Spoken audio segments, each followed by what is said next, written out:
Just because a player's not a household name doesn't mean we can't make him a household name. Hey, welcome to another Indianapolis Colts film room from Colts Law. I'm Lawrence Owen, and today, as you can tell, boy, I got my work cut out for me today. I am breaking down running back out of Wisconsin, Jonathan Taylor. Dear Lord, the kid is a beast. 6,000 yards rushing in 3 years. 2,000 yards the last 2 years. I mean, he almost had 2,000 his freshman year. So, I mean, come on. The kid's a monster. Just 7.1 yards per carry on average for his career in college. 7.1 yards a carry. What kind of number is that? I mean, you got guys like Adrian Peterson who averaged a little over 5. This guy's averaging 7 yards a carry, and it's not like some small amount of touches. I mean, he had 6,000 yards in 3 years. The kid's a monster. And the thing is a lot of his additions that he's able to bring to a team at running back, what he can do is so good that when you look at what he doesn't do well, what he does do well is even that more impressive because of the numbers that he's dropping. Holy cow. Okay, so as you guys know, when I break down a player, I usually have, at least one clip near the end or at the end where you can actually see, hey, this is what this kid needs to work on. Well, what he doesn't do well is what Marlon Mack does well for the Indianapolis Colts. That's what's going to make this 1-2 hit combo so dangerous for the Colts. It's going to be absolutely scary if Frank Reich uses this kid right. If he uses Marlon Mack and Jonathan Taylor together correctly, puts them on the field at the same time at many times, this is going to be a very dangerous running game to stop. You're going to put fear into defenses out there. And I don't mean your average defense. I'm talking, your Titans defense, your Baltimore Ravens defense, teams that actually have a really good defense. Your Denver Broncos, your New Orleans Saints, your Philadelphia Eagles, your San Francisco 49ers, your Pittsburgh Steelers. Those guys with great defenses are going to look at this run game and go, okay, we're gonna have to focus on that. And the reason why they're going to have to focus on that is because Jonathan Taylor can absolutely wear a defense out. Now, a lot of people want to know, well, he's had a lot of carries in his college career, and that worries a lot of people. A lot of people. Because, they're like tread on the tires, right? Well, think of this. Jonathan Taylor, in all of his years in college, did not miss one practice, let alone a game. Not one practice his entire college career while being a running back and getting that many carries. What does that mean? Well, that means a lot for the Indianapolis Colts, who has seen tons of injuries, especially on their offense, the last few years. It means this kid is very healthy and he knows how to stay healthy. Have you seen the kid from the waist down? I mean, Saquon Barkley came out of the draft. Everybody was like, look at that guy's thighs. That's why he's one of the best running backs, because of the power from his lower run game. Jonathan Taylor has very similar looking thighs. I mean, he's built like, Ray Rice or Maurice Jones-Drew was. Very, very strongly built down low. But, it's not like he's letting his upper body go either. He's got some build up top, which allows him to use stiff arms and plow his shoulders through. He's got a few things he's got to work on. We'll get to that. But first, let's take a look at all the things that he does so darn well that the Indianapolis Colts are just going to use over and over and over in the next few years while he's with the Indianapolis Colts. All right, so the first few clips we're going to run today is going to be Jonathan Taylor running against Iowa. Now, Iowa is a run team. They got a very good run defense. So, honestly, anything that Taylor shows here is going to prove more so than anything. I mean, basically, the two teams that I got him going up against is Iowa and Nebraska. And they're both very good run teams, run defense teams. So, as you can see, we got Jonathan Taylor split at the tailback position. He's got a fullback in front of him. Kind of a decent T formation here, right? An I formation. We got a tight end split out here to the right. And it's a pretty simple play. Just a power run. Well, let's see what happens when Jonathan Taylor gets the football.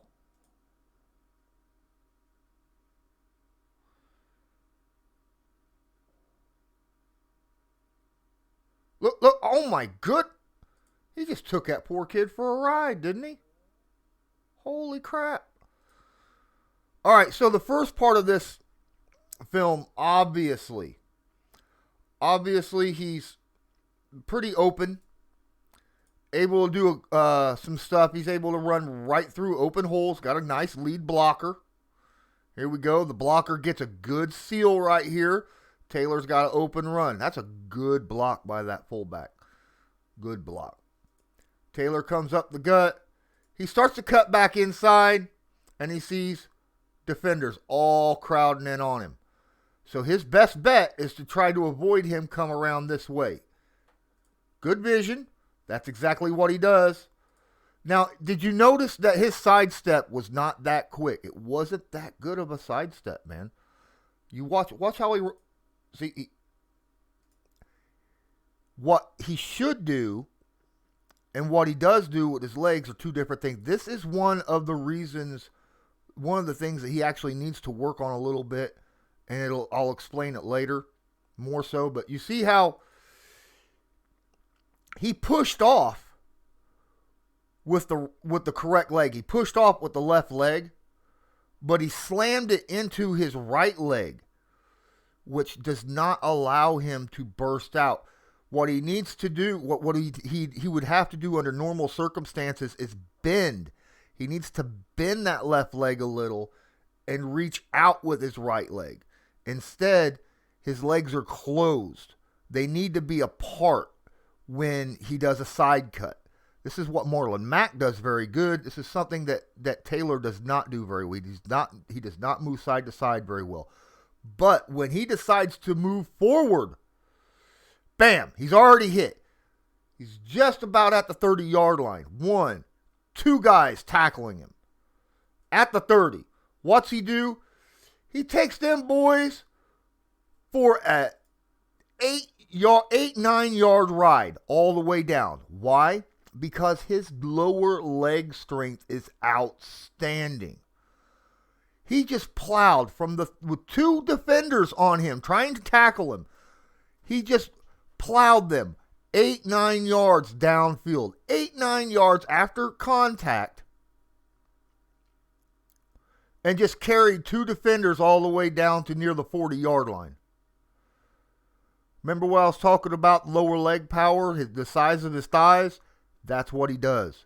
He just keeps churning that ball, keeps driving, gaining extra yards. If you can carry someone 3 or 4 yards after contact, that's a nice feat. But to carry 2 people 8-9 yards? Imagine what he's going to be able to do later on. All right, so on this play, we're going to see again something he does not do very well and something he does incredibly well. Actually, a couple things he does incredibly well. Let's go ahead, watch the play, see what happens. First off, we're in an I formation. The tight end's going to motion over there to the right to make sure that those 3 linebackers stay at the right side. But that's where Taylor ends up running. So let's watch.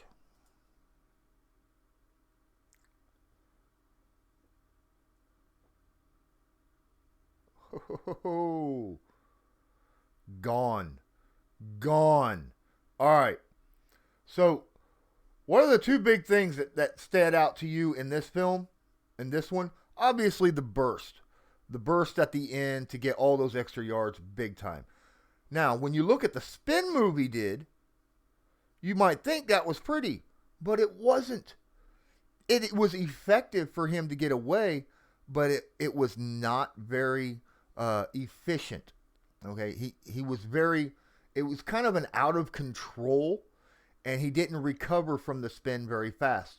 Let's watch this in a little bit slower motion, and I will explain what happens here. Now, his vision as this play goes through is gorgeous. Gorgeous. He's able to pick and choose where he's going, because at this point, this play legitimately is supposed to go right here. All right? You can see the guard is trying to push him out. He's wanting to push him forward. The fullback's wanting to go right up the hole here to hit this and seal this off so that there's lots of room to go this way. Okay? That's what's wanting to happen. As the play develops, this defensive tackle blows that hole up. So the fullback has to change direction. Taylor's watching the fullback. Okay, so that play, where this play's designed to go is blown up. He's going to follow that fullback right behind him. Now, what's Taylor do? Look at this. All this room. See, that's the vision in the backfield to get to this point in the first place. Recognize, hey, that defensive tackle blew this play up where it's supposed to go. Follow the fullback. He followed the fullback, and then once the fullback made connection, that's where he's like, where's the best direction to go? Obviously, the direction it was supposed to go in the first place. He cuts. He takes off that way. Now, he sees the safety coming down on top of him. He's planting. You see how both his feet are on the ground right now. He's getting ready to spin. Watch. His spin, when he finished spinning, he was facing this direction. If he wanted to continue going this way, he would have been able to make the full spin around. But because when he finished his spin, he was still facing out towards the right instead of towards the left. He didn't make a full 360 spin move, which is very sloppy, which means he had to recover from that. Now, his burst speed, his straight line speed is stupid. He had to adjust and turn and go the direction he wants to get away from the players. Had he been already facing the direction that he needed to have been, that he wanted to have been, watch this. And that's where a spin move ends. Then he has to adjust himself, turn. Had he already been here, he'd have been here instead. That straight line speed, he would have outran the corners and the safeties. And this would have been a touchdown run.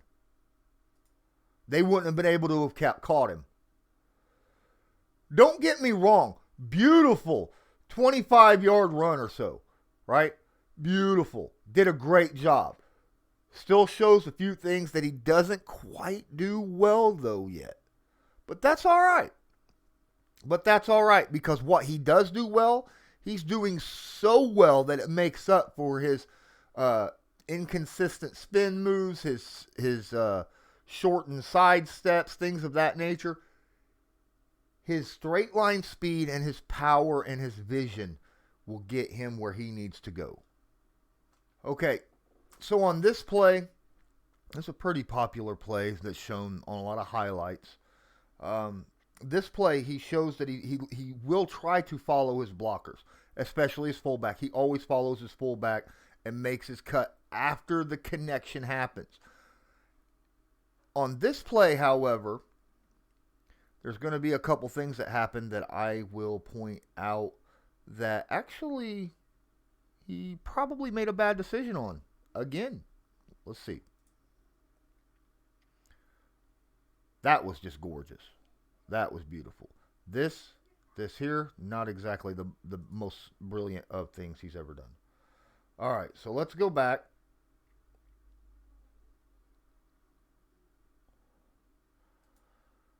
All right. So, the first thing he does really well in this play right here is watch how he sets up his own blocker, right? All right, so his fullback, he's got two defenders, one coming down, one right here. He sees this happening. He actually sets his fullback up to block out two guys here. Watch. It looks like he's running towards the outside. It looks like he's going to let the fullback block him, and he's going to take this safety on head on. At the very last second, when that safety is lined up beautifully with the fullback, he makes a little quick cut right into the linebacker. Now, because he has those short little cuts like I was talking about, you see where his legs are. He's got one straight down, one up in the air. That's not how you do a sidestep cut. That's not you want to use your left foot, not your right foot. Okay. But because he has a short cut, he doesn't go into the linebacker nearly as much. And look how his legs are. They're up in the air chopping high. Okay? This is not how you keep speed side to side. This is not how you use agility. This is something that he uses when he's inside a hole trying to burst out to avoid shoestring tackles. All right. I don't know if he realizes that people are not diving at his feet right now, but that's what he's doing right now. He's trying to avoid shoestring tackles. He does avoid that one. And that's maybe possibly that's what he was setting himself up for, but it was doing a little too early. Which means he could have been further down the field at this point had he done the high step later on rather than before the guy was even near him. Now, here's his problem. He's too worried about this corner coming around here to get him. Way too worried. Look how he's staring at him. Right now, his eyes should be straight down the field and turning on his afterburners. But instead, he's now trying to use this wide receiver as a blocking post. He actually, look where his feet are, his legs and hips. He actually slows down to try to cut back, to try to slow the cornerback down. But that's not what he does well. His side-to-side stop and go is not that good. He should not have done that. He should have just kept going, bursting forward. He would have been able to either stiff arm or high step out of a tackle like you saw him do with the linebacker earlier. His straight line speed is gorgeous. His high step ability to break tackles, gorgeous. But sometimes when you're not good at agility moves, the way Marlon Mack for the Colts are, you need to focus on what you do well. Had he burst his speed and used his high step when the corner got near him, odds are he would have ended up scoring a touchdown on this play. So that was a decision that he made that was kind of poor, but great play still. Because what he does not do well makes what he does do well look that much more impressive, right? My goodness. All right, welcome to Nebraska now. We're going to be watching Jonathan Taylor go up against Nebraska. And again, we're going to watch him follow his lead block. Even when there is another option clearly in his view, he is going to follow the play no matter what. But because of his strength, his lower body strength, his power, he's able to make something really out of nothing. Let's watch this play.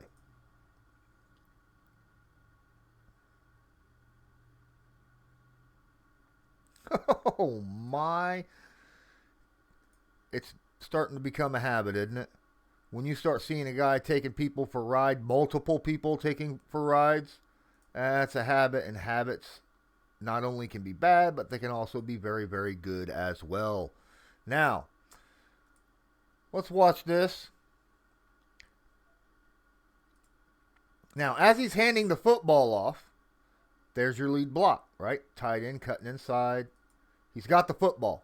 Now, obviously, with the direction he's going right now, this guard here has his guy quite well. He could legitimately burst through here. You got a blocker that can hit him. The only issue is this guy, right? So that's why he's following his blocker. Bam. Now he's inside the wash. You see the defensive tackle. He reaches out. Arm. Got him. Right there. This normally, for any other running back in any other situation, even in the NFL, this play's dead. He'll probably fall at the 50 or 45-yard line. Right? Best case scenario, he falls down at the 45-yard line. But Taylor's lower body strength and his core strength and the way he churns his legs rips himself right out of the grasp of that D tackle. Now, he's stopped. Look, he's dead stopped. He ain't moving anywhere. So he's got to get his momentum back. He does. He avoids an arm tackle from this guy. Now he's got two tacklers. At the first contact at the 37, two tacklers. One going low, one going high. What's he do with them? He makes the one go low miss. The one on high is just being drugged. I mean, he's already been drugged 5 yards. He's still dragging. Boom, down to the 30. This play, which should have been dead at the 45-yard line, went an additional 15 yards. Why? Lower body and leg drive. That's all it is. Just breaking through tackles, man. It's that whole, you've seen the drill where running backs will, I don't know about, in high school and college, they'll run through tires, like tractor tires. In college or pros, I'm not 100% sure. I think mostly it's a bunch of pads that they go through. Either way, I like the tires thing because it's rubber and it grabs a hold of you as you go through. But this right here, that was 15 yards of nothing but just pure willpower and drive to get to where he wants to go. Bam.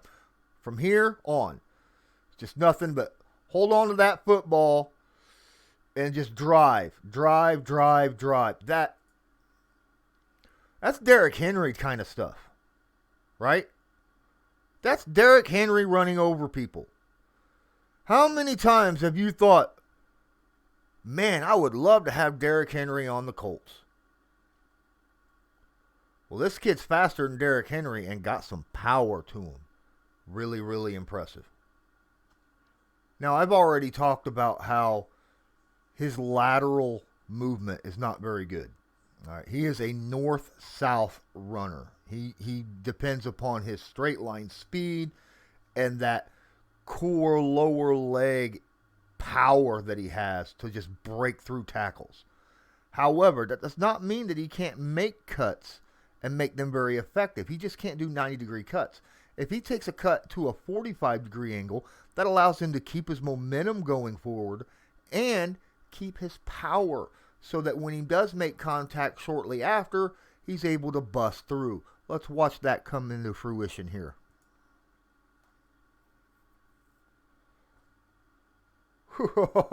Boom.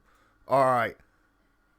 Seen the play. Gorgeous. If it was not, I absolutely say that was a beautiful play. If you watch, when he takes his football, he knows that he's going to have to make this cut. And all right, so here's the end around. That's a fake end around. Nobody bought that. Nobody on this defense bought that. All right. And that was supposed to get him to move over a step or two. Nope. They're still moving this direction because they know Taylor's getting the football. They're not stupid. They know who Wisconsin wants to feed the ball to, right? I mean, come on. He gets the football. He sees blockers out here.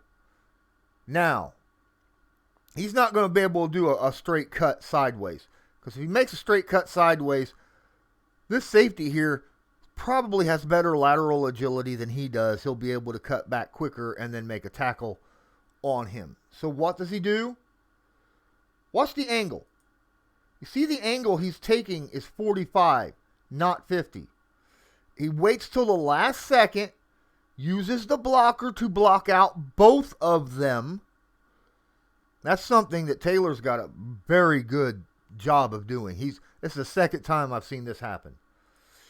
Comes out in a 45-degree angle so that he still got that forward momentum, knowing that at some point this safety and this guy is going to come up. He grabs it.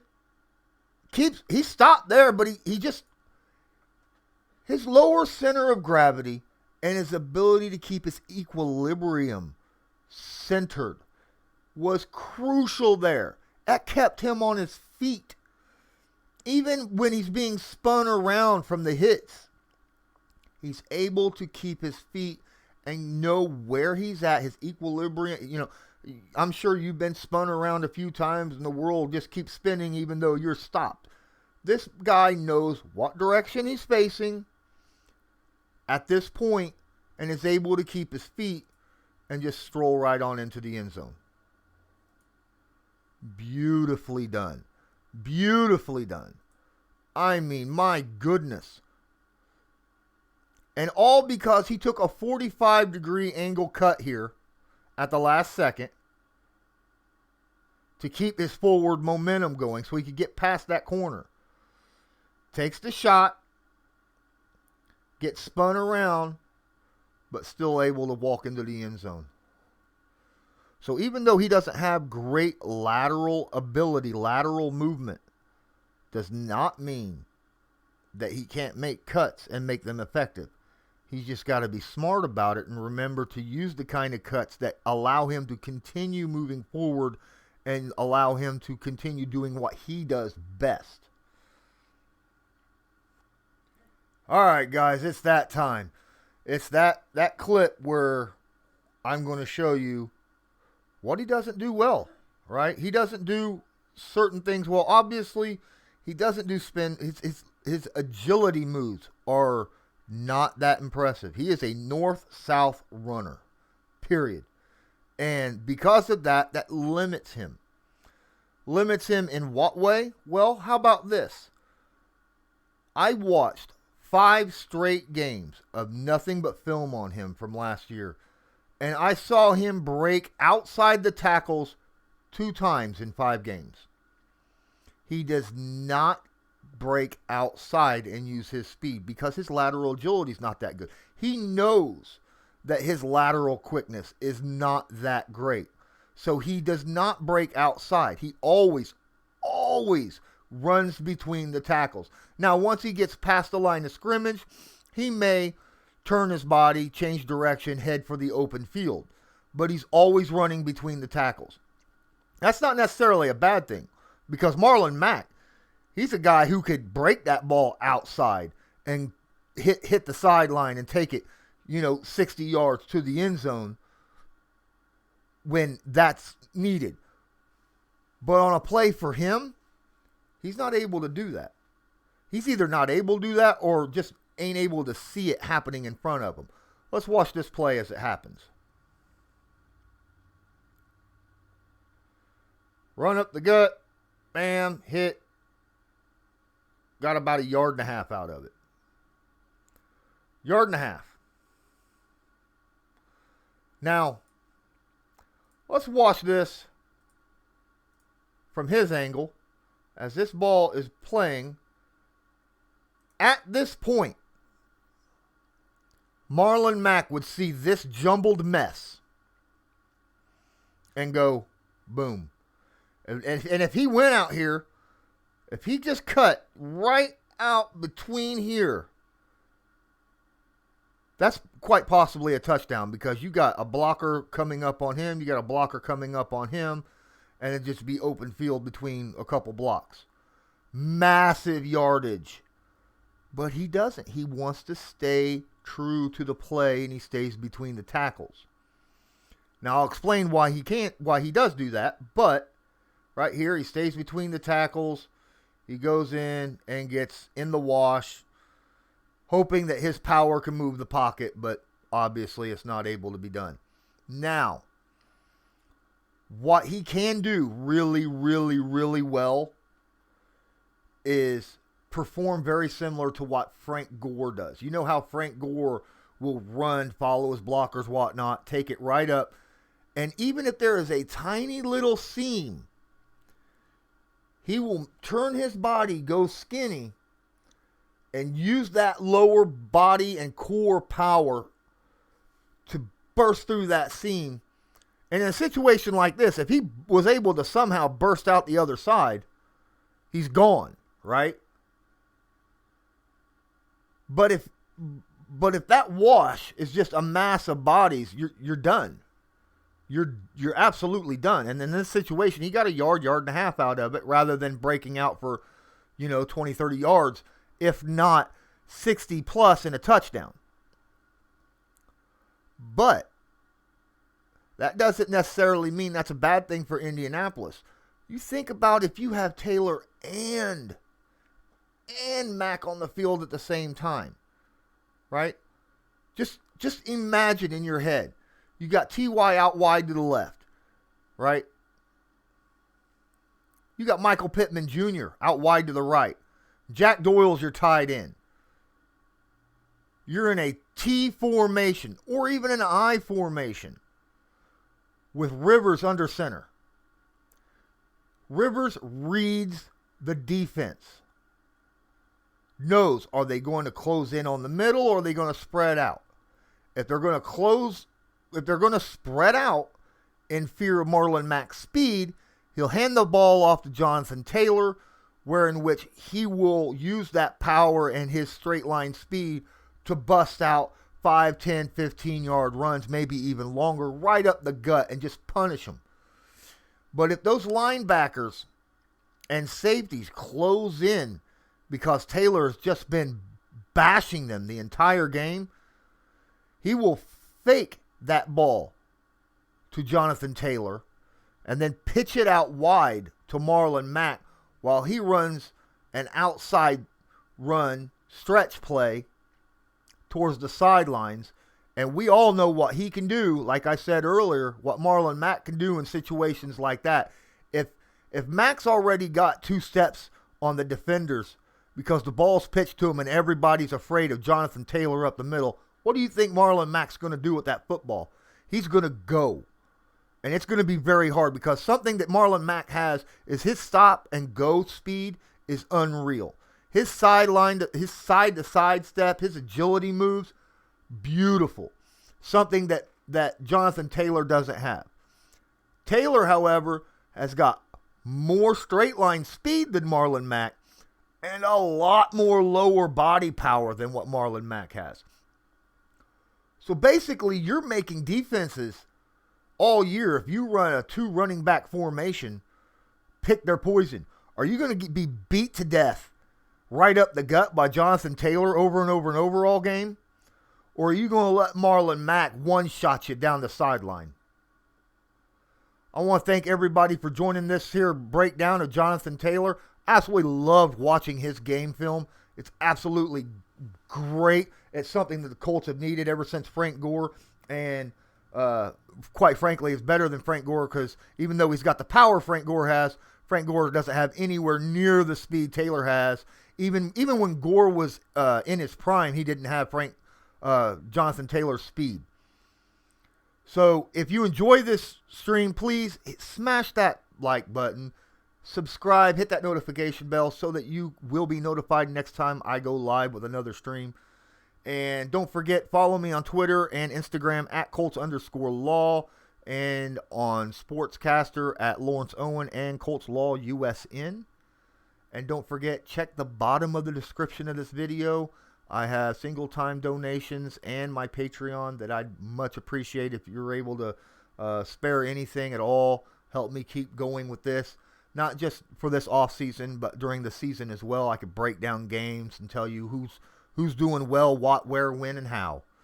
And until next time, I'm Lawrence Owen. This is Colts Law, and I want you to have a good one.